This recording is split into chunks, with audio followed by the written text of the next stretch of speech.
In 1929, Garwood built the 8th Miss America Harmsworth Trophy Defender. The boat was one in a collection of 10 which would wear the name Miss America. Though it would be the Miss America VIII which would go on to create the longest legacy. By 1931, it would be a 2-time winner of the International Trophy. In both races, she ran the standard engine of the day, Packard V12s. But Wood wasn't finished yet, and neither was the Miss America VIII. He had more in mind than the Harmsworth. He wanted the world speed record on water back in the United States. The Harmsworth Trophy competition was one of the largest attended public events the world had ever seen, with estimates ranging from 400,000 to as many as 1 million people parked on the banks of the river to watch the races. It could easily be said that the Harmsworth Trophy competition was the Super Bowl of its time. Later that same year, Wood met with the famous engineer Harry Miller to discuss the engine Wood had hopes to outrace the world with. So after Garwood's win with Miss America VIII in the 1929 Harmsworth, it was clear to him that he needed some more horsepower.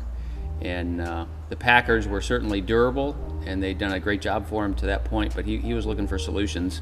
And he was looking for those solutions very quietly, because he didn't want the Packard folks to find out that he was searching for alternatives. So in one of his many trips to Indianapolis, he met with Harry Miller, the famous race engine builder, who was struggling by then. I mean, he was getting down to his last dimes in the late 20s, early 30s, and so he was excited to be able to have such a tremendous project to work with Garwood, the famous Garwood, and create the most amazing engines that he ever could have imagined. What came of those discussions was the stuff of legend. 2 1,113 cubic inch supercharged V16 overhead cam race engines, producing over 1,800 horsepower. In fact, the only 2 ever produced in history. Even more amazing was the deafening roar of these engines. The traditional Packards turned nearly 2,500 RPM, while the Millers, in contrast, seen here in these rare at-speed photos, turned in excess of an ear-splitting 6,000 RPM.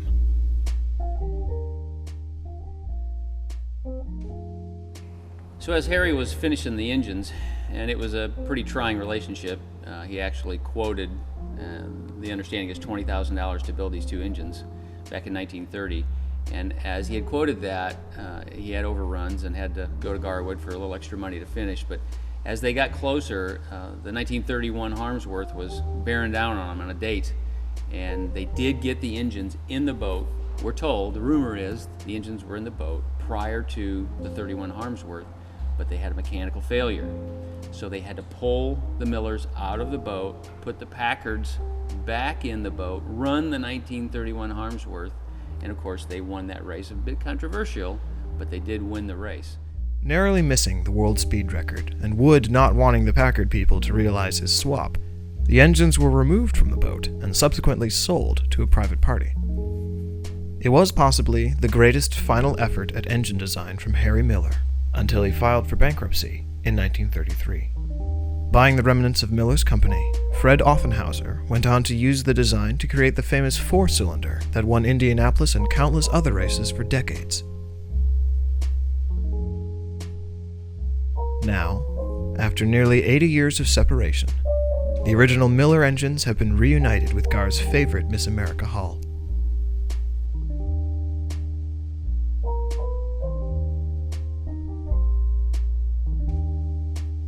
It's critical and important to us that you absolutely understand what this boat means in the hobby.